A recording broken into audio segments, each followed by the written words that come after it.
ইরানের সঙ্গে সংঘাত এখনো পুরোপুরি শেষ হয়নি, কিন্তু এরই মধ্যে ইসরায়েলের রাজনৈতিক ও সামরিক নেতৃত্ব নতুন প্রতিপক্ষের কথা বলতে শুরু করেছে। সেই তালিকায় উঠে এসেছে তুরস্ক, মিশর, সৌদি আরব, এমনকি পাকিস্তানের নামও। তাহলে কি মধ্যপ্রাচ্য আরো বড় কোনো সংঘাতের প্রস্তুতি চলছে?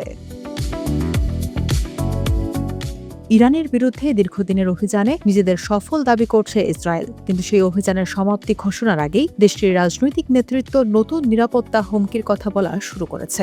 প্রথমে সাবেক প্রধানমন্ত্রী নাফতালি বেনেট ঘোষণা দেন তুরস্কই হল নতুন ইরান। তার অভিযোগ, আঙ্কারা সৌদি আরবকে ইসরায়েলের বিরুদ্ধে অবস্থান নিতে উৎসাহিত করছে এবং পাকিস্তানের সঙ্গে মিলেই একটি নতুন সুন্নি শক্তি গড়ে তুলতে চাইছে।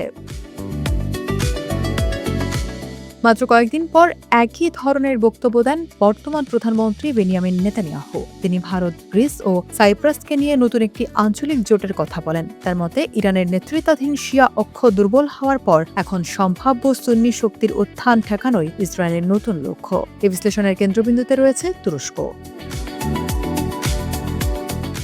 ন্যাটোর দ্বিতীয় বৃহত্তম সেনাবাহিনী তুরস্কের প্রায় 3,55,000 সক্রিয় নেতা, $27 বিলিয়ন বেশি প্রতিরক্ষা বাজেট এবং দ্রুত বিকাশমান নিজস্ব অস্ত্র শিল্প দেশটিকে নতুন উচ্চতায় নিয়ে গেছে। বিশেষ করে তাদের তৈরি অত্যাধুনিক যুদ্ধ ড্রোন, কিজিল এলমা এবং আন্তর্জাতিক আলোচনার বিষয়ে। শুধু তুরস্ক নয়, ইসরায়েলের নজরে রয়েছে মিশরেও। 1967 সালের যুদ্ধের সেই মিশর আর আজকের মিশর এক নয়। বর্তমানে দেশটির প্রায় 4.5 লাখ সক্রিয় সেনা, 8 লাখ রিজার্ভ বাহিনী এবং আব্রামস ট্যাঙ্ক, রাফাল Su-35 যুদ্ধবিমান ও আধুনিক সাবমেরিন নিয়ে শক্তিশালী সামরিক সক্ষমতা গড়ে উঠেছে। এমনকি নেতানিয়াহু স্বীকার করেছেন, মিশরের সামরিক শক্তিকে এখন গভীরভাবে পর্যবেক্ষণ করা প্রয়োজন। এরপর আসে সৌদি আরব। অত্যাধুনিক টাইফুন ও F-15 যুদ্ধবিমান নিয়ে তাদের বিমান বাহিনী আঞ্চলিকভাবে গুরুত্বপূর্ণ শক্তি হিসেবে বিবেচিত হচ্ছে। একই সময়ে রিয়াদ নিজেদের নিরাপত্তা কৌশলও আরও বহুমুখী করার চেষ্টা করছে।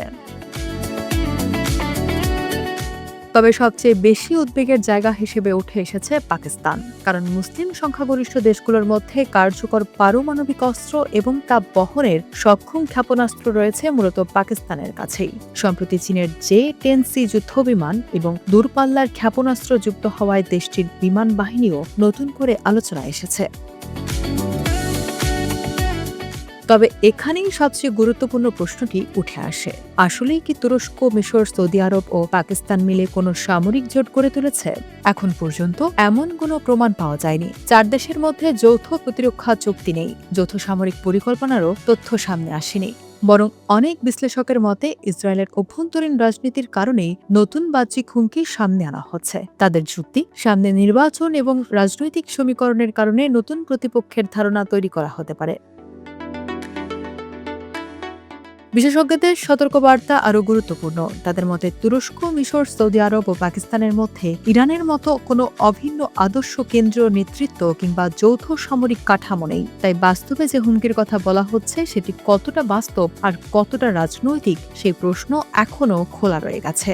তবে একটি বিষয় পরিষ্কার, মধ্যপ্রাচ্যের ভূরাজনীতি দ্রুত বদলাচ্ছে, আর সেই পরিবর্তনের কেন্দ্রে এখন শুধু ইরান নয়, নতুন করে উঠে আসছে তুরস্ক, মিশর, সৌদি আরব ও পাকিস্তানের নামও।